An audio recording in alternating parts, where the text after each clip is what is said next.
Hello everyone, आज हम करेंगे क्लास 5th का हिंदी का चैप्टर नंबर 4 नन्ना फनकार। तो ये जो स्टोरी है केशव की, एक बच्चा है जो 10 साल का है। तो उसकी स्टोरी है वो किस तरह से पत्थरों पर जो है नए नए डिज़ाइन बनाता था और बादशाह अकबर जो उनके पास आते हैं और उनसे जो है बातें करते हैं। तो ये उसी की स्टोरी है कि क्या क्या बातें उनके बीच में हुई या उन्होंने क्या क्या डिज़ाइन बनाई या अकबर ने उन्हें क्या बोला था। तो स्टार्ट करते हैं। सबसे पहले केशव कितने साल का था? तो कितने साल का है? 10 साल का। अकबर के गले में पड़ी माला कैसी थी? तो कैसी थी? बड़े बड़े मोतियों की। केशव को बादशाह अकबर के लिए किस चीज़ की व्यवस्था करनी पड़ी थी? तो हथौड़े और छेनी की, क्योंकि बादशाह अकबर ने बोला था कि मुझे भी ये सीखना है तो सिखाओ, और उसके लिए क्या चाहिएगा? छेनी और हथौड़ा। तो जल्दी से अपने बाबा के जो है छेनी हथौड़ा उठाकर लेकर आया था। अकबर को केशव में क्या बनने की प्रतिभा नज़र आई थी? तो क्या थी? फनकार, यानी कि अच्छे अच्छे जो है डिज़ाइन बनाने वाला, जो शिल्पकार होते हैं। जैसे अभी वो क्या कर रहा था, घंटियों में जो डिज़ाइन बने हुए उनको तो बना ही रहा था, लेकिन अपनी तरफ से भी अलग अलग उसके अंदर ऐड कर रहा था, जिससे कि वो और भी अच्छे लग रहे थे। केशव अपने पिता को क्या कहकर बुलाता था? तो क्या कहता था? बाबा। लड़का किस रंग के पत्थर पर काम करने के लिए किस पत्थर पर बैठकर काम कर रहा था? तो कौन से पत्थर पर बैठकर वो काम कर रहा था? लाल। लड़के के माता पिता कहाँ से आगरा आए थे? तो कहाँ से आए थे? गुजरात से। केशव के सामने कौन आकर खड़ा हो गया था? तो कौन थे? बादशाह अकबर। बादशाह अकबर कहाँ महल बनवा रहे थे? सिकरी में। उसके बाद सही कथन पर आपको सही का और गलत पे गलत का निशान लगाना है। केशव के जन्म के पहले उनके पिता आगरा आकर बस गए थे, बिल्कुल सही है। बादशाह की जरा सी चूक पर केशव की त्योरियां चढ़ जाती थी, ये भी करेक्ट है। अकबर सिकरी में एक कारखाना स्थापित नहीं करना चाहते थे, तो ये गलत है। वो बोल रहे थे कि यहाँ पर मैं बहुत ज़्यादा जो है कारखाने मतलब सोच रहा हूँ कि और भी जो है कारखाने यहाँ पर स्थापित करूँगा। उसके बाद है बादशाह ने केशव से दोबारा मिलने की बात स्वीकार की थी। हाँ, उन्होंने बोला था कि मैं तुमसे दोबारा ज़रूर मिलूंगा। अकबर ने अपनी एक संतान का नाम फ़कीर ख्वाजा सलीम चिश्ती के नाम पर रखा था, ये भी सही है, क्योंकि जो सलीम चिश्ती थे उन्होंने ही बोला था कि आपकी 3 संतानें होंगी, तो जो उनके सबसे बड़े बेटे थे उनका नाम उन्होंने सलीम रखा था। अकबर की जानकारी केशव को पहले से ज्ञात थी, तो ये बात उन्हें नहीं पता थी। जब वो सिपाही वहाँ आकर आता है तो तब उन्हें वो पता चलता है कि ये बादशाह अकबर हैं। अब नीचे जो है शब्द दिए हुए हैं, इनमें से हमें ये सेंटेंसेस जो फिलिंग द ब्लैंक्स है वो करना है। बालक डैश की अधूरी घंटी पर नक्काशी कर रहा था। तो कौन सी? पत्थर की जो अधूरी घंटियाँ थी उनको जो है वो बना रहा था, कंप्लीट कर रहा था। उसके बाद डैश में केशव के हाथों से छुटकर छेनी नीचे गिर गई थी। तो वो क्यों एकदम से गिर गई थी? उसकी घबराहट से। जब उसे पता चला कि बादशाह अकबर है तो घबरा गया और वो उसके अंदर मतलब हाथ से छूट गई। बादशाह डैश अंदाज में केशव के पास ज़मीन पर बैठ गए। तो कैसे? दोस्ताना अंदाज में, यानी कि दोस्तों की तरह नॉर्मली।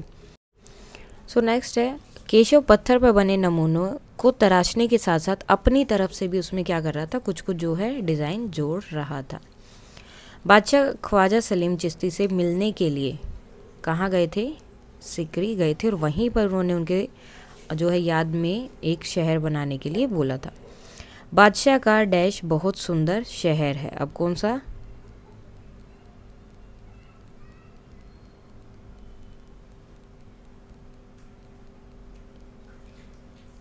आगरा।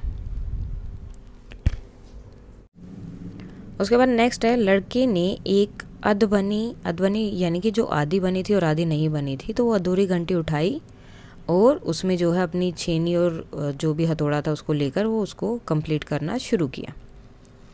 उसके बाद गद्यांश दिया, इससे पढ़कर हमें बाकी के आंसर्स देने हैं। पिता ने कुछ याद करते हुए बताना शुरू किया। हाँ बेटा, बादशाह का आगरा बहुत सुंदर शहर है, पर सिकरी में नया शहर बनवाने का भी एक खास कारण है।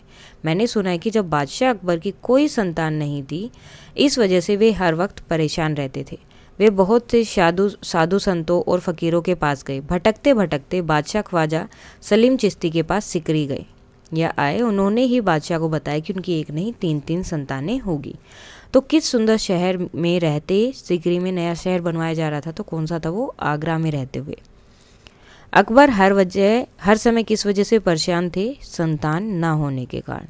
संतान यानी कि उनके बच्चे नहीं थे, संतान न होने के कारण। सिकरी जाकर अकबर किससे मिले थे? अब वो किससे मिले थे? ख्वाजा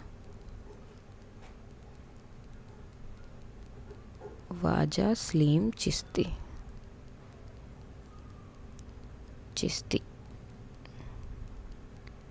और ख्वाजा सलीम चिश्ती ने अकबर को क्या बताया था कि उनकी 3 संतानें होंगी।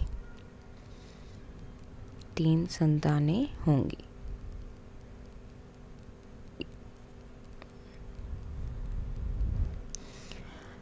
उसके बाद है केशव द्वारा किए गए नक्काशी के सभी कार्यों में सबसे कठिन कार्य क्या था? घंटी जब वो बना रहा था तो उसमें जो घंटी में जो डिज़ाइन उकेरना था वो ही सबसे मुश्किल था, घंटियों में नक्काशी करना। क्योंकि बाकी जो उसे सीधे सीधे बनाने थे, लेकिन घंटियाँ जो है थोड़ा डिज़ाइन अलग होता है, उनका स्ट्रक्चर अलग होता है, तो वो जो है उसके लिए मुश्किल था। केशव मूल रूप से कहाँ का रहने वाला था? गुजरात। नेक्स्ट क्वेश्चन है बादशाह अकबर ने अपने सिर पर क्या धारण कर रखा था? तो लाल रंग की पगड़ी उन्होंने अपने सिर पर पहनी हुई थी, रंग की पगड़ी। उसके बाद है केशव अपनी आंखें कब और किस कारण सिकोड़ता था? तो कब सिकोड़ता था? जब वो हथौड़े से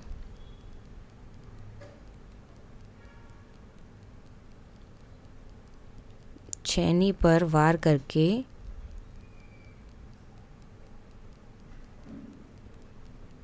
डिज़ाइन उकेरता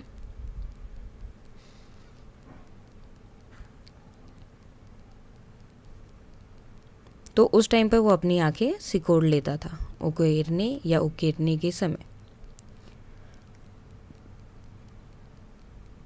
अब वो क्यों ये करता था? ताकि जो करीचे हैं या जो किरचे हैं वो उठकर उसके जो हैं आँखों में ना आ जाएं। क्योंकि जैसे ही अगर आप कोई भी चीज़ के ऊपर वार कर रहे हैं तो उससे क्या होता है, वो मीन्स अगर आप किसी चीज़ को ऐसे तोड़ रहे हैं तो उसके जो छोटे छोटे पार्ट्स होते हैं वो एकदम से उड़कर जो है आँखों की तरफ आते हैं या फिर उड़ते हैं, एक तरह से आप ये बोल सकते हैं। तो उस तरह से वो आपकी जो है वहाँ पर आके ना लगे आँखों के अंदर, तो इसलिए वो अपनी आँखें सिकोड़ लेता था। केशव किसकी आहट से अनजान था और क्यों? तो किसकी? बादशाह अकबर की आहट से, कदमों की आहट से वो अनजान था। क्यों? क्योंकि वो जो है अपने काम को क्योंकि वह अपने काम में बहुत व्यस्त था या लीन था, यानी कि अपने काम को बहुत ध्यान से कर रहा था, उसे पता ही नहीं था कि आसपास क्या हो रहा है, क्योंकि वह अपने काम में व्यस्त था। उसके बाद पहरेदार के जाने के बाद केशव किस दुविधा में था? वो क्या दुविधा थी? उसे समझ नहीं आ रहा था कि मुझे खड़े रहना है, उसे समझ नहीं आ रहा था कि मैं बैठ जाऊं या बादशाह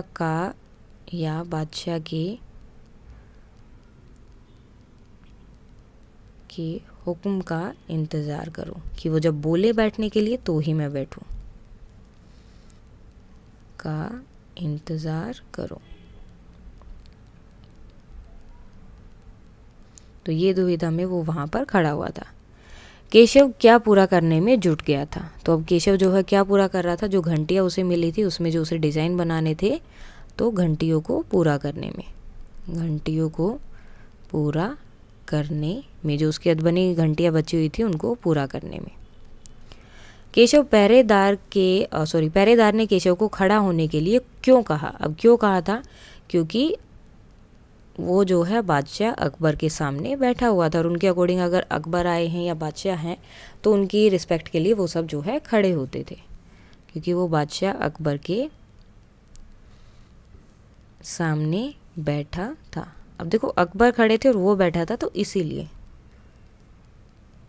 बैठा था। केशव ने बादशाह को आंखें मीच कर रखने के लिए क्यों कहा था? ताकि वो जो किरची थी, यानी कि जो छोटे छोटे पार्ट्स हैं पत्थर के, वो उड़कर उनकी आंखों में न लग जाए।